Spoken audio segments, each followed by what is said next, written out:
আজকে আমি পনির রান্না করব সবজি দিয়ে। দেখতে থাকো আমি কিরমভাবে পনিরটা করি।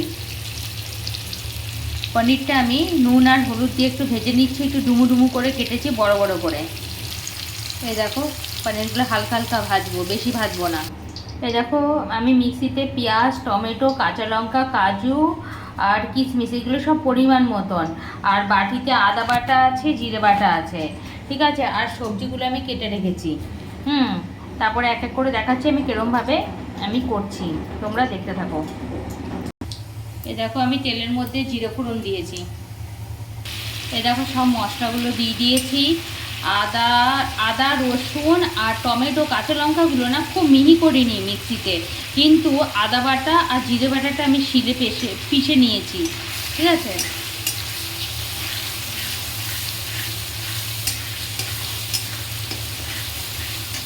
এবারে আমি এর মধ্যেই না সবজিগুলো দিয়ে দেবো।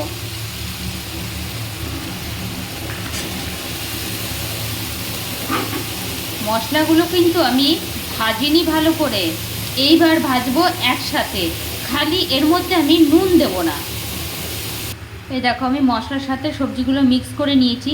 এবার আমি একটুখানি গ্যাসের আঁচটা বাড়ানো থাকবে, এটা ভালো করে ভাজবো।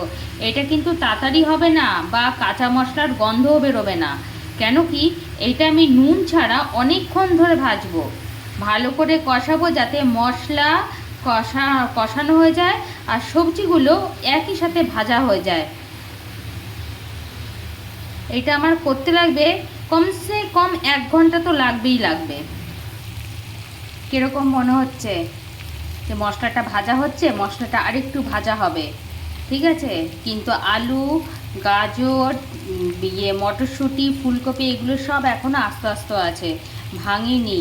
ভেঙে পুরো মানে মিক্স হবে না আর কি, এরকম গোটা গোটাই থাকবে, কিন্তু মশলাটা পুরো ভাজা হয়ে যাচ্ছে, আর একটু হবে। এইবারে আমি পরিমাণ মতন লঙ্কার গুঁড়ো, হলুদ গুঁড়ো আর নুন আমি দিয়ে দিয়েছি। এবার এটা মিক্স করে আমি জল দিয়ে দেবো।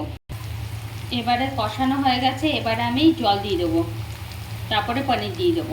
তোমাদের দেখানোর জন্য এরকমভাবে আমি দিলাম। এবারে আমি জল দিয়েছি অল্প, আর একটু দেবো। এ দেখো জল দিয়ে দিয়েছি আর কাঁচা লঙ্কা দিয়ে দিয়েছি। জানোই তো আমার তরকারিতে একটু কাঁচা লঙ্কা ফ্লেভার না হলে আমার ভাল লাগে না, তাই জন্য দিয়ে দিয়েছি। এর লাস্টে গরম মশলার ঘি, লাস্টে ঘি আর গরম মশলা দিয়ে মিক্স করে নামিয়ে ফেলতে হবে। এটা কমপ্লিট হয়ে গেছে। এই দেখো আমার রান্না কমপ্লিট। দেখে বলো যে কেমন হয়েছে, অবশ্যই করে একবার খেয়ে আমাকে বলবে কেমন হয়েছে।